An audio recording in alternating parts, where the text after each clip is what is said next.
Welcome to Wanted Down Under, the show that catapults a British family right across to the other side of the world to help them make the biggest decision of their life. Tracy Scott feels there's more to life than her hometown of Banchory near Aberdeen. I just think there's a huge world out there and I want a piece of it, really.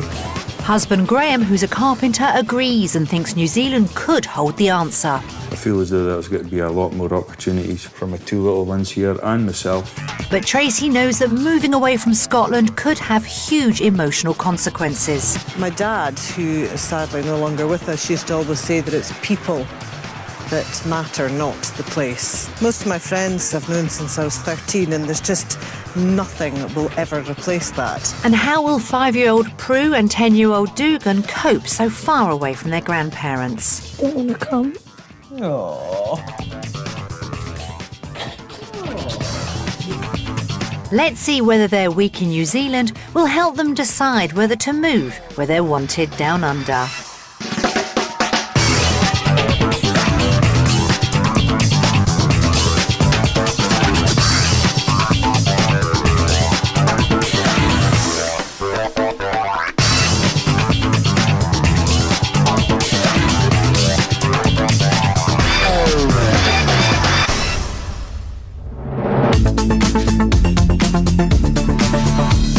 With the British weather and the economic forecast looking equally gloomy, many families are looking overseas for a brighter future. The skills shortage in New Zealand means that anyone under 55 whose profession is in demand could head down under to make a new life. Last year, 18,000 Brits did just that. But what goes into making such a huge decision? We're following another 20 British families as they put to the test a new life down under. But after just 1 week, they'll have to vote. Will they stay in the UK or will they move to New Zealand? The Scott family love their life. Tracy knows that their standard of living in Scotland is close to perfect. It is a great place for the kids. They have such clean air, and just every day they're in walking in the woods, and, you know, just the outdoor life is great. But she feels that modern life is encroaching a little too much. The town's growing and it is losing its village atmosphere to it. There's such a dramatic change in the culture, I think, now in Britain. It's people's attitude, the family life, the economy. It's the emphasis is shifting away from what really is quite important, which is enjoying your life and, you know, making the most of your family. Yeah. They both believe that the pace of life in New Zealand is healthier and gentler. Yeah, I mean, I like New Zealand's kind of outlook on life. They seem a bit more laid back. You know, I want my kids just to not be so materialistic and enjoy, to me, what's important, which is outdoor life and happiness and health. It's where we go from here. I don't want to find myself another, do you, in 20 years' time going, No. I wish we had tried it. Because I just think there's a huge world out there and I want a piece of it, really. In recent years, Graham's work's become all-encompassing. As well as running his own business, he's been extending and improving the family home. It's his skills which would get the Scots a visa to emigrate, but it would mean a big change for Graham.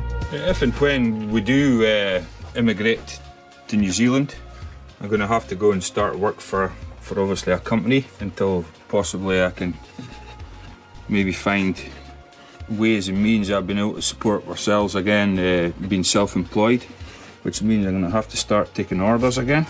One of the main things that appeals about moving is achieving a better work-life balance. I believe that they really work hard Monday to Friday, but they also play hard at the weekends, which I'm really looking forward to. It's going to be very important because if I'm not happy, my family's not going to be happy. Although a joiner by training and experience, Graham can turn his hand to most things building related, and he's hoping the trip to New Zealand will answer some questions. It'll be really interesting looking at new ways and how to do things. Because I think possibly the New Zealand way might be slightly different from the Scottish way. But there are some things about carpentry that stay the same the world over. A nail's a nail, a bit of timmer's a bit of timmer.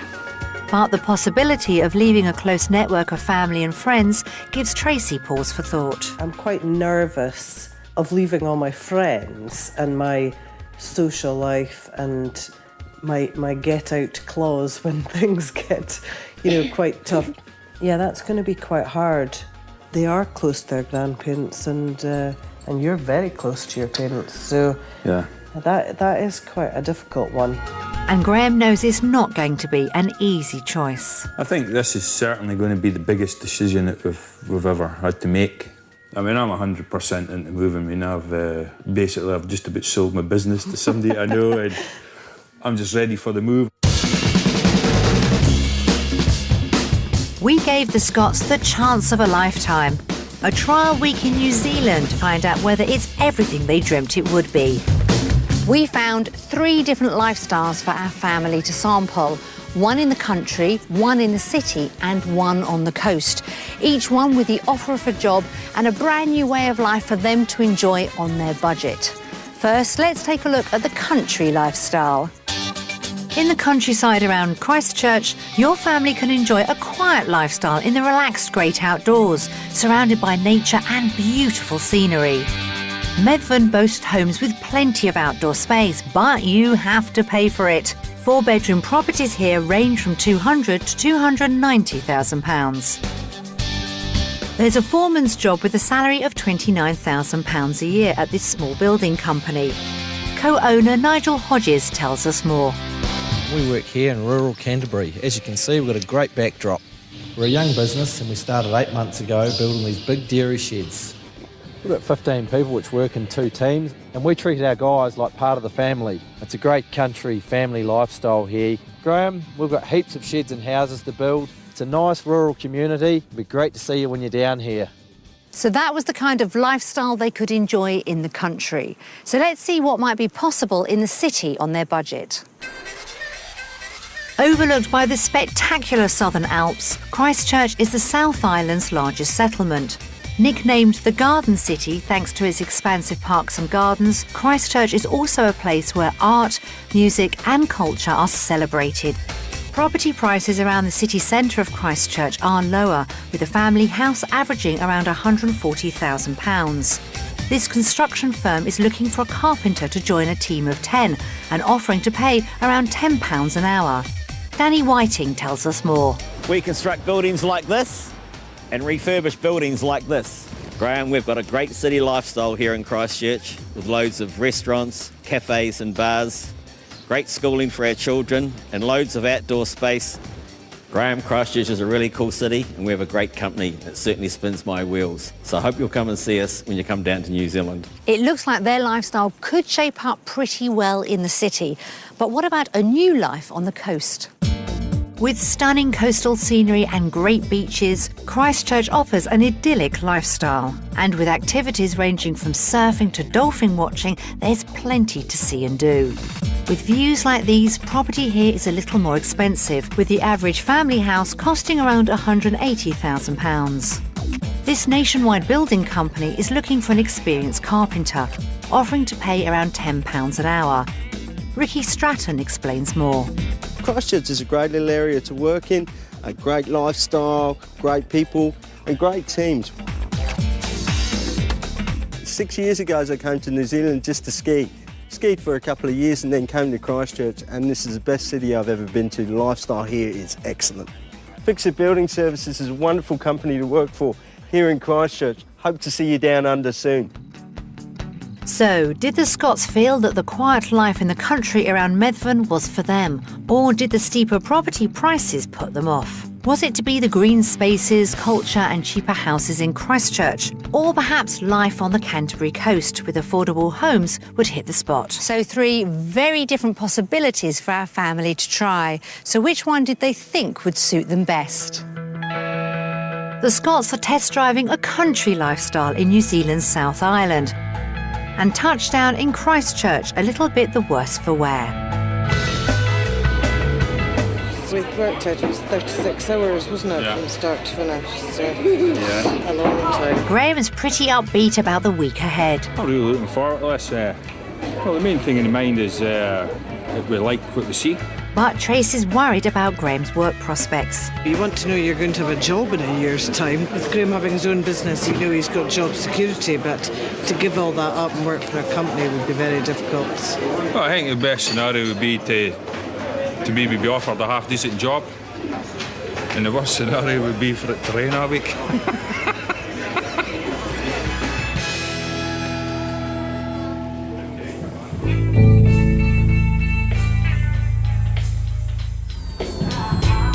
On the drive from the airport, Graham is struck by the similarities with home. The mountains in front here look so much like the Cairngorms on the Coolins when I got to West Coast fishing. It's pretty much like this in the winter time. But for Tracy, the landscape seems to be a cause for concern. I'm thinking this is quite remote. And although I do like the country, I also like civilization. Oh, I can't knock it yet until we've actually seen for like it is. I mean, it's a beautiful, beautiful spot. I think in the winter it would be very bleak. In fact, would you get out? Oh dear, not a good start. The Scotts are staying in a 3-bedroom cabin on a farm 50 miles from Christchurch. While Prue sleeps off the journey, the rest of the family say hello to owner Tom McArae. Nice to see you. Well, I'm an original New Zealand farmer. Okay. I'm the real McCoy. Yeah. Good stuff. It's a beautiful spot you got here. The farm is in the rather appropriately named village of Windwhistle. So that's why it's blowing. It's a very apt name. But my grandfather always used to say, treat it as a rainy day when it's blowing hard. So stay inside and don't try and fight it. The Scotts don't need telling twice. Welcome to our humble abode. Wow. That's lovely. This was built by my grandfather for my mother, who was an only daughter, you see. Right. Just to have a holiday home. The house is full of character and some quirky touches. That's one of the original phones that were here. Oh, this is still operated. It brings up to the homestead now. So everyone comes up and gives it a ring. And my wife answers, they jump out of their skin because they think it's just an ornament, you see. Oh, that's nice. It's lovely, isn't it? And here's all the family here from the old days. That's my grandfather, he was 19 when he first had looking at the place. Well, Tom, you've got a grand who's here, man. There's a pet lamb over there called Sooty for the children. He loves bread. And Molly the horse, nice pet horse, she loves a carrot. So light the fire tonight and make yourself at home. So, first impressions? Must admit, when we drove off the road, we thought, I love the history that's attached Yeah. to it, though. I mean, it's so quaint, and you know, I mean, obviously, you couldn't live permanently here, but I mean, well, I couldn't live permanently here, but as a holiday home or a getaway or whatever, it's Excellent. fantastic. oh, for sure. Their first task is to check out local properties. In the UK, the Scotts live in a 3-bedroom house in Banchory near Aberdeen. It's Graham's pride and joy, and a lot of his own blood, sweat and tears went into making it a comfortable family home. If they decide to move to New Zealand, they'd be aiming to spend around £200,000 on a house there. All 3 properties the Scotts are viewing are in Methven, around 13 miles from Windwhistle. The first house is a 3-bedroom, 2-bathroom cottage, built about 100 years ago and on the market in summer 2008 for $409,000. That's around £157,000. Estate agent and expat OJ shows them around. Turn to the right, kids. This is a 1910, 1920 character cottage. I think Graham would probably be needed to do some work around the place. Yes. Oh, Maybe an extension upstairs. Tracy's not seeing much character so far. Does that fire your sort of central heating system around? No. In Methven, and especially in the smaller homes, you definitely wouldn't have central heating. No. That would be something you'd have to That's something, yeah. Okay. Well, I think we ran out of wood at about 2 o'clock this morning and went on to pine cones, didn't we? Sitting huddling around the fire. That was nice, though. On to the kitchen. So, no dishwasher. What do you think to the standard of the kitchen? Well, I think I would miss my range cooker. All right. Tracy's not responding well to OJ's sales technique. So this is the 3rd bedroom, or at the moment, bikes and freezer storage. There's not much to impress inside the house, but outside, Tracy spotted something of interest. Is this another property, or This Is that a garage with a studio? This is a garage with a studio apartment. That's included in the whole price. Triple garage with a studio flat. But I believe there's somebody sleeping in there at the moment. So has the granny flat won Tracy round? No chance. Yeah, no chance. No, it needs too much work done, it's too small, and we don't want to move here and have to start working on our property. Okay. So far, not so good. Here's hoping property 2's a better prospect. The garden's smaller than the outdoorsy Scots are used to, but it's got 4 bedrooms and 2 bathrooms and couldn't be more different from property 1. The asking price is $520,000, or about £200,000. Oh, looks like a nice house. It does, it looks lovely. It's quite unusual, isn't it? Hello. Owner Rachel is ready and waiting and shows the Scots straight inside. This is the open plan kitchen and living, beautiful Formica bench top. And then here we actually have a butler's pantry. Oh, great. That's actually quite unique for New Zealand. This is nice. The New Zealand winter is never far from Tracy's thoughts. What type of heating is it? There are a couple of types of heating. There are 3 heat pumps. As you can see, there's one just here. And in through the formal living, we have a gas fire. Nice. Nice TV. It's nice to do what my children prioritise. It's way better than the one at home. Yes. It's way better. I'm so concerned about my children. Now something for the adults. Here we have a his and hers wardrobe. Tracy, you'll love this. There's Yeah, one because we here. just have a her and hers. Lovely, I like that. Yes, keep all the clothes out the way. That. Main bathroom with a bath for the kiddies. And look, Prue, I've got a surprise for you. True. Look at this. Whose bedroom do you think this is? Wow. Do you think this would be your room? It's nice, isn't it? Don't think Nice Dougal and would want it. It's lovely. What's the verdict on property 2? The accommodation Room itself's sizes are- spot on, but I think garden size is just a wee bit short with what we were thinking on it. And the price? Good value for money. You certainly wouldn't get a place like this in Bankery for 200k. You're looking at maybe 500,000-600,000 for something like this. Pounds. Well, that's a bit better, but the Scots are still less than enthusiastic. So it's all down to property 3, which is bound to get them excited. It's got 5 bedrooms, 2 bathrooms and bags of space inside and out. The catch? It would set them back $750,000. That's just under £290,000 and beyond their budget. Proud owner Mark is a British expat who's been in New Zealand for 3 years and has some advice for Graham and Tracy. I'll tell you one thing, I wouldn't underestimate how difficult it is to emigrate.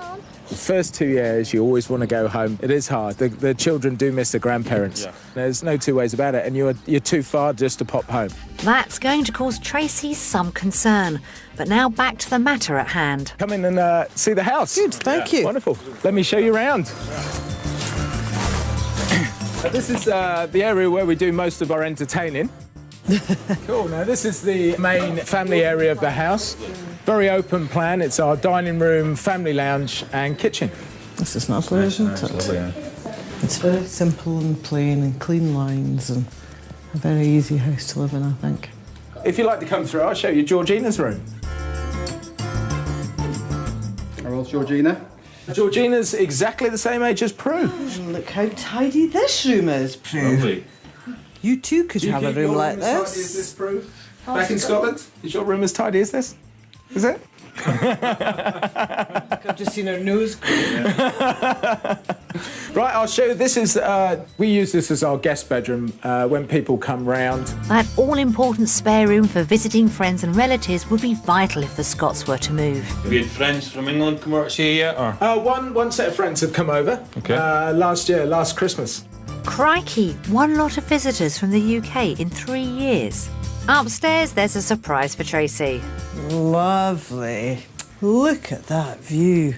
Yeah, it's lovely. In the morning, you can just draw back the curtains and have that view. Yeah. It's just a wonderful view. Mark leaves them alone to contemplate the stunning environment. Well, could you see yourself living here? In a house like this, I think I probably could, yeah. The house wouldn't sway me to move to the other side of the world. It's not about the house. It's about the lifestyle and people, rather than actually bricks and mortar and, you know, balconies. It's getting back to the quality of life, you know. And I think you can't beat the outside quality that you've got here. It's... But we have quite a good outdoor life, so that's the other thing. It's not like we live in a city. I always knew it was going to be a big decision, and I don't think I've made up my mind yet at all. I think there's still lots to see and lots to research and before any decisions are made. And perhaps Graham's beginning to face the reality of the distance from home. You do begin to think about your family and friends, and you're a long way away. As Mark says, you can't just go and jump in a plane at every whim, you know, so it's a decision that the family as a whole we can't take it lightly, basically. No, absolutely. Lots to think about. Yeah.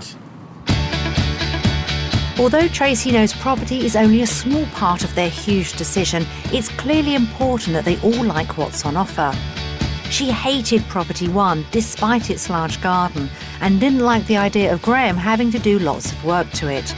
The second house was more appealing, but the garden just wasn't up to the mark. And although Property 3 seemed to be right on the money, both Tracy and Graham realised that there's more to emigrating than having a comfortable place to live. So, taking all that into consideration, how will the Scott family vote? Do they prefer property in New Zealand or in the UK? So overall, what do you think? 3, 2, If it were all like this, I would go with that. Prue and I and Dugan are all Britain. But that's not to say that our house isn't out there. Yeah. Graham's got used to being self-employed, but to qualify for a visa, he's going to have to get a job down under. But how will he cope working for someone else? In the UK, Graham runs a joinery business from his home in Banchory. He struggles to achieve a satisfactory work-life balance and is looking for something in New Zealand which would allow him more time with the family. Judging by the Situations Vacant column in the local paper, there's plenty of work to be had, but will it be what he's looking for? I'm quite nervous, actually, because there'll be different practices and it'll be interesting to see what the guy's got to say. Obviously, being self-employed for the last 12, 14 years, it is going to be difficult working for someone else, but it's a new place, new country, new rules, regulations, so I'll get to just get into that and we'll see what happens. Although he's a master of joinery, Graham's also rebuilt his house in the UK and is pretty much jack of all trades. He's come down to meet Nigel and Tom to find out a bit more about the kind of work which could be on offer to a man with his skills and experience.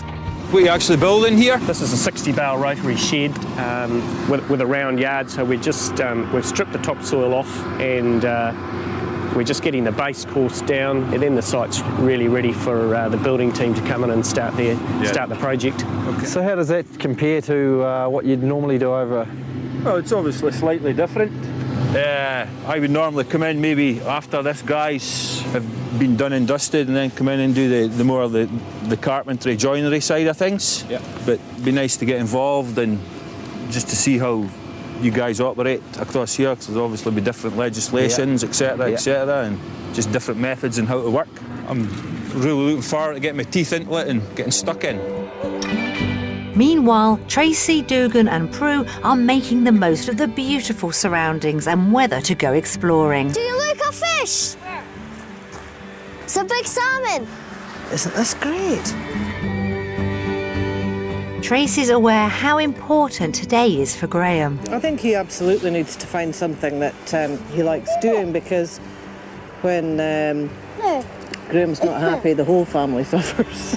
But joking aside, she is anxious about the family's prospects in New Zealand. My worries, I guess, are just, if the recession, gets any worse, then, we're left here with no income, which is obviously, a big concern. It's a consideration. You hear the birds? Perhaps the beauty of the landscape will work its magic on Tracy and dispel her fears. Back at work, Nigel offers to take Graham on a tour of another site, and Graham wastes no time asking some searching questions. What does your week consist of? How many hours a week, or is it just as and when? It's generally 44 hours a week. Key things for Tom and myself when we set up Cube was that we did have a work-life balance. Yeah. We both come from jobs where the work side of it was more than the life side of it. Yeah. Good news. That's a big part of Graham wanting to move. Nigel's business specialises in agricultural buildings, like cow sheds, and here's one they made earlier. Obviously, there's a bit more steel and nothing involved with what I'm normally accustomed to, but I think it's all about diversification nowadays, and being in the building trade, you've got to be able to turn your hand to most things. In that case, it's time for Graham to show what he's made of. Nigel's got a job lined up for him, and in case you're wondering, it's not milking. We've got some concrete coming shortly.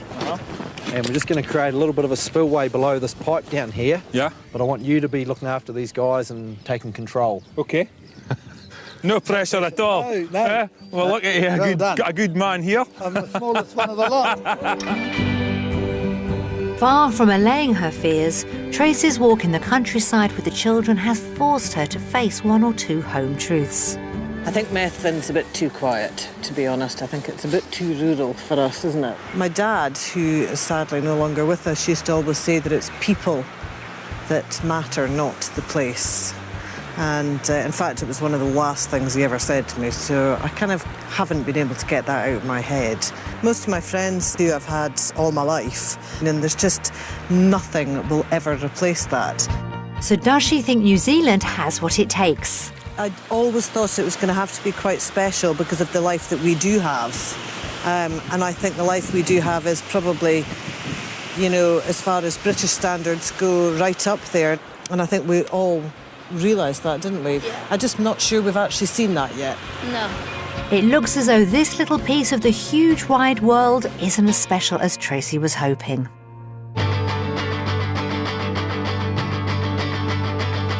Back at work, Graham's hard at it. Just get on with it when you're ready, guys. Just pour away. Get on then. 700 wide. Boss Nigel's been casting a critical eye. Oh, I think he's gone all right. Yeah, he seems like a downright decent bloke. Given the right training for Graham, I think he's more than capable of being a foreman. He's certainly got the right work ethics. Talking to him earlier about his own business that he has been running, I think he'll go fine. So what does Graham make of all this? If you've got to pour a bit of concrete, you've got to go and pour a bit of concrete. Quite so, Graham. But now it's time for the vote. How does he feel about work in New Zealand compared to the UK? I think overall it's been really good. His guys have really respected me, and it's been really nice working with him, and I'd love to come and work in New Zealand. New Zealand's food has a global reputation for its freshness and quality. We look into why the country's so rich in fruit and veg, and also check out some of the produce you can't easily find in the UK.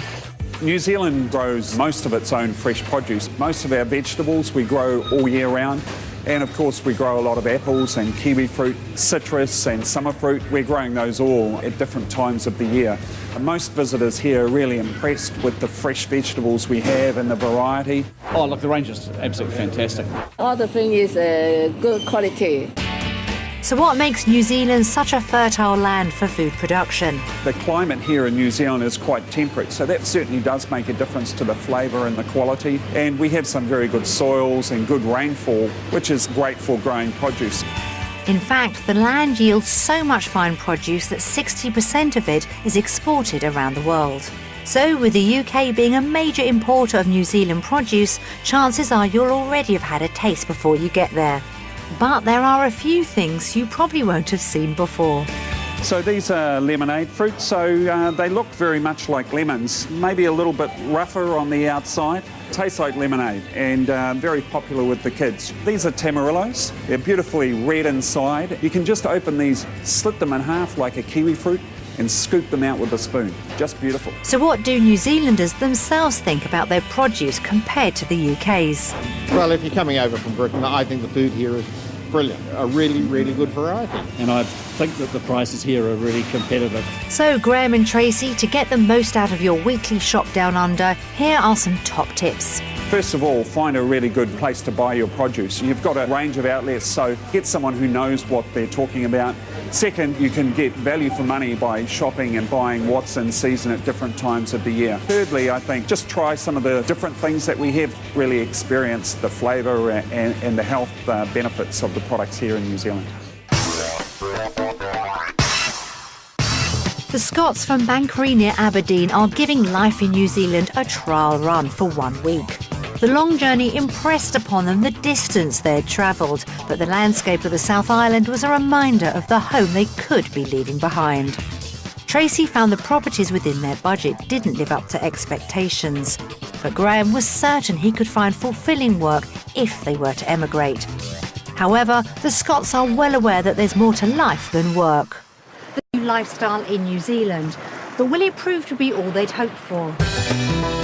The Scots all enjoy the great outdoors in their native Scotland, so they're eager to explore what New Zealand would have to offer them if they were to make the move. Graham and Tracy are especially keen to encourage children, Dugan and Prue, to make the most of local activities. So they've driven 15 miles to spend the day on the ski slopes of Mount Hutt. Unfortunately for Tracy, the journey's a bit hair-raising. I can't look. It's not long, isn't it? Oh, there's no way I could ski if this was like slow. Oh no, I can't. I'm going to have to get out. You're going to have to slow right down. I'm sorry. The road's fine. Oh! Do they have many accidents? Mum! No, you look at the road. Oh dear, those mountain roads could be a problem for Tracy. I just don't like heights, you know. Lots of people have different fears, and mine's heights. So, you know, the roads in Scotland aren't like that going up to the ski resorts. I mean, you know, one error and you're dead. There'll be no deaths today, thank you. Instructors Cloud and Andy arrive to show the Scots the ropes. Nice to meet you. How are you today? Fine. Are you good? So what we'll do is we'll have a play around just on the flat for a start. And you've never skied before? I've never skied before. Fantastic. They're all excited by the prospect of hitting the slopes. Well, all except one. I'm not skiing. I'm getting old. My knees are too creaky for this nonsense, so I'll just watch and enjoy it, kids.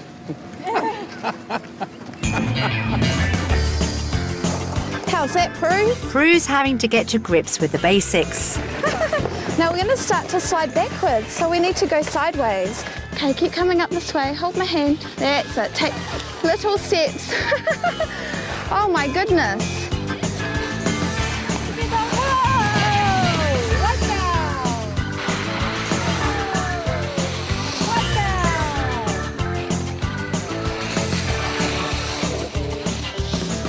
Yeah. Just watch how you're standing. Try not to let your upper body drop back.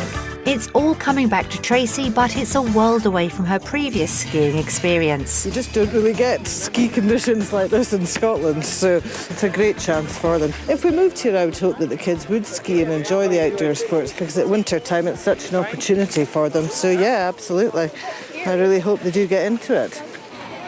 You know, the first time on your skis it's not easy for little Prue, but Dugan loves it, so he's having great fun.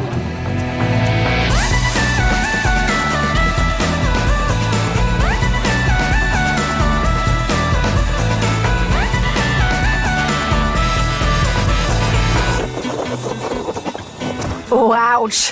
How does instructor Andy think he's doing? Yeah, he's doing really well, eh? He's got really good balance. Just a little bit more practice and he'll be away. Well, I reckon you guys should come out and get into snowboarding, eh? While the kids have fun, Mum and Dad take a moment to reflect on their experience so far. At Mount Hutt. Snowboard. And it's just tremendous. I mean, Dugan's, he's gone. I don't know where he is, but... Oh, look, there he is. He's just loving it. This slice of New Zealand lifestyle seems just what the doctor ordered. My reasons for wanting to move were to see if there was a lifestyle that would suit my children or equally match our lifestyle, but with a better climate perhaps in certain areas, and also make us a bit more free time to enjoy our family life, which we don't have at the moment. We seem to just both run at a gallop. I mean, the kids have always been my priority moving out here. I would be able to spend some more time with them. Tracy would have so a lot more quality time with the kids in the morning, going to school and stuff. I can feel a but coming on. If we moved out here and you lost your job, and there was in a recession, then, you know, we go belly up, we've sold our house, we've got nothing to go back to at all, and then it all has gone horribly wrong. But you could be saying that about the UK, yeah? I don't really think too much in that lines. That's Tracy's domain. I have to be.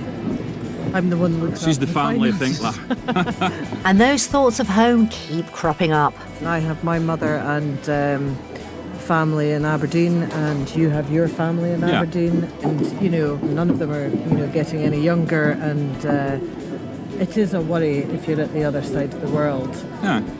And as we've said before, you can. I have no doubts I would make new friends and have a social life, but I wouldn't have the history. And, you know, if things go wrong, it's your close friends that you need around you. Yeah, but I think it's sometimes you've just got to take a chance, you know, for the benefit of your bairns. You only get one shot at life. And they're agreed that, today at least, life in New Zealand looks good. So after a day spent having fun as a family, it's time to vote. How do the Scots feel the lifestyle in New Zealand measures up to Scotland? Awesome! So what are we going to vote? 3, 2, 1. New Zealand!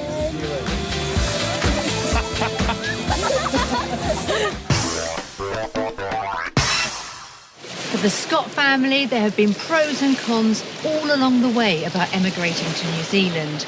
But when they see what their friends and family think about it, will it sway their decision? Hi, Deacon and Chloe, it's your cousins here. I hope you have a great time in New Zealand. I hope you'll be able to take lots of pictures of the Maori warriors doing their... Graham's always been a determined lad. I'm sure he'll do very well wherever he goes. Graham's been a very affectionate son. He worries if I'm ill at all, and I think he will really miss us when he goes. I am going to miss her. I really will miss her. She's not going to be sharing things in my life like she is when she's here, and vice versa. I won't be sharing things in her life down there in a physical sense. We can sort of go for a walk or go fishing just at the drop of a hat, you know. It doesn't have to be something that's pre-arranged, and that's rare today. So probably that's what I miss, this sort of spontaneity, you know. We see them every week. Either we're out there or they come into us, or we're babysitting quite a lot for them. We have been through heaps together, and, you know, I think we know each other pretty much, you know, inside out, as well as you could know somebody, and that's what she won't have when she goes to New Zealand, because you can make new friends, but it takes such a long time to build up that kind of level of friendship and that understanding and just shared experiences. Knowing Tracy like I do, I think she's going to find it incredibly lonely, and I think she's going to feel very sad. Things that I'll miss with Dougan is watching him playing football, because he's certainly proven to be quite a good player. I mean, it would have been interesting to see how far he could have went probably at the game. And Prue, she's so funny. She's really the apple of my eye. No, listen.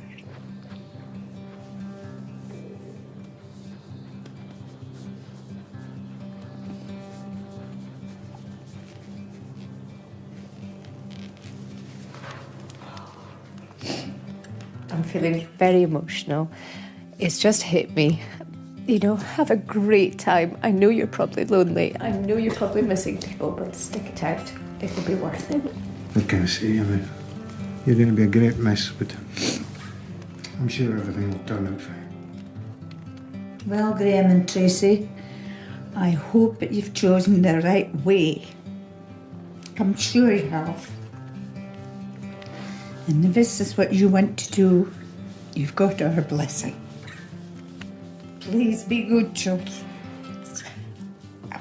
I will miss you. Be good. And I hope you enjoy living in New Zealand. And we'll be over as often as we can to visit.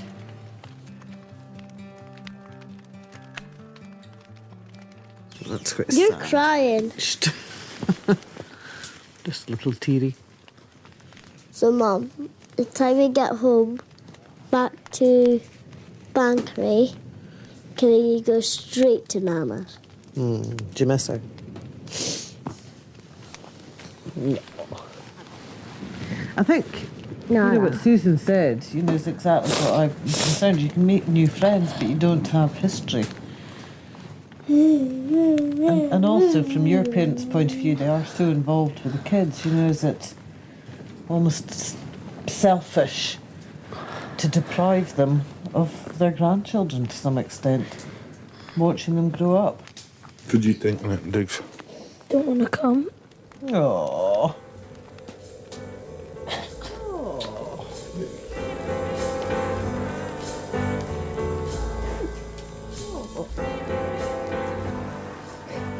It's quite hard, that, is it? Very.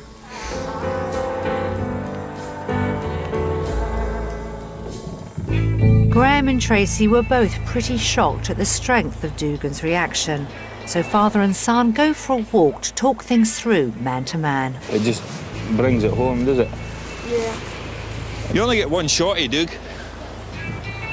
I think we could just improve our life at home. You think so? Yep, I do. Inside, Tracy's pondering whether New Zealand might prove to be a step too far for Dugan and Prue. Upsetting Dugan like that's just going to be... I don't think as a father you can put your child through that, actually. If he's, so upset, I think it's a very difficult thing to do. But he is still a child at the end of the day, and it's up to us as parents to choose what we think's best for him, so... It's a massive step, Dukes. Yeah. It's something we're going to have to think really long and hard. The children in particular were badly affected by those messages. So what impact will it have on the Scott family's final vote? It's been a very emotional end to a week of ups and downs for the Scotts. Tracy was the original driving force behind a potential move, and Graham willingly came along for the ride. They both agreed that a simpler way of life would be in the interests of the whole family. I want my kids just to not be so materialistic and enjoy, to me, what's important, which is outdoor life. But for Tracy, New Zealand seems to have been one disappointment after another. Her keen house valuer's eye meant that she was unimpressed with the kind of property they could afford. No chance. Self-employed joiner Graham was fairly pragmatic about work in New Zealand and, despite concerns about working for someone else, found he could fit in pretty well. They all enjoyed exploring the lifestyle on offer on New Zealand's South Island. But the tug of friends and family back home proved too much for Dugan. With all these conflicting feelings, how would the Scott family vote in the end? Will they stay in the UK or move to New Zealand? Where are we going to vote to stay? New Zealand or Britain? You're going to shout 1, 2, 3? 1, 2, 3. Britain! Well, that's pretty decisive, although a bit of a change of heart. Graham's voted for New Zealand all along the way, but when it came to the crunch, the messages from loved ones back home really got to him. So for now, at least, it looks like they won't be moving where they're wanted down under.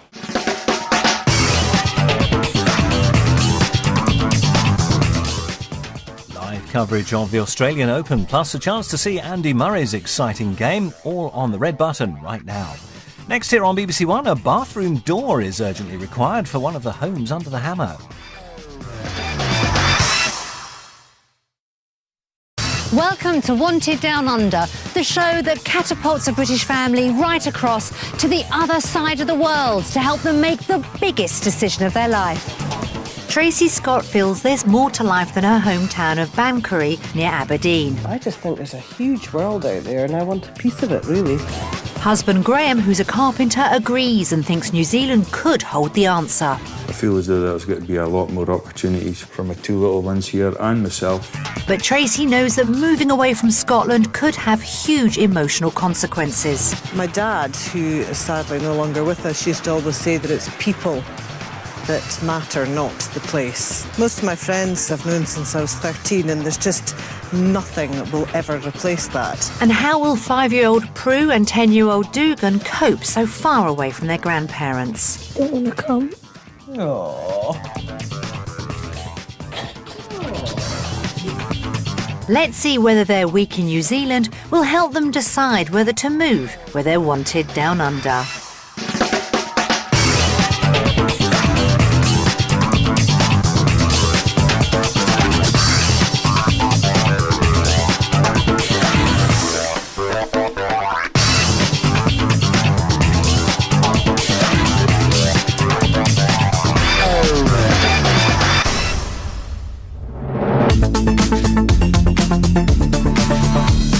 With the British weather and the economic forecast looking equally gloomy, many families are looking overseas for a brighter future.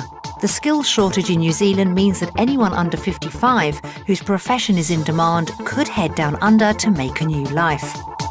Last year, 18,000 Brits did just that. But what goes into making such a huge decision? We're following another 20 British families as they put to the test a new life down under. But after just 1 week, they'll have to vote. Will they stay in the UK or will they move to New Zealand? The Scott family love their life. Tracy knows that their standard of living in Scotland is close to perfect. It is a great place for the kids. They have such clean air, and just every day they're in walking in the woods, and, you know, just the outdoor life is great. But she feels that modern life is encroaching a little too much. The town's growing and it is losing its village atmosphere to it. There's such a dramatic change in the culture, I think, now in Britain. It's people's attitude, the family life, the economy. It's the emphasis is shifting away from what really is quite important, which is enjoying your life and, you know, making the most of your family. Yeah. They both believe that the pace of life in New Zealand is healthier and gentler. Yeah, I mean, I like New Zealand's kind of outlook on life. They seem a bit more laid back. You know, I want my kids just to not be so materialistic and enjoy, to me, what's important, which is outdoor life and happiness and health. It's where we go from here. I don't want to find myself another, do you, in 20 years' time going, no, I wish we had tried it. Because I just think there's a huge world out there and I want a piece of it, really. In recent years, Graham's work's become all-encompassing. As well as running his own business, he's been extending and improving the family home. It's his skills which would get the Scots a visa to emigrate, but it would mean a big change for Graham. If and when we do immigrate to New Zealand, I'm going to have to go and start work for obviously a company until possibly I can maybe find ways and means I've been able to support ourselves again, being self-employed, which means I'm going to have to start taking orders again. One of the main things that appeals about moving is achieving a better work-life balance. I believe that they really work hard Monday to Friday, but they also play hard at the weekends, which I'm really looking forward to.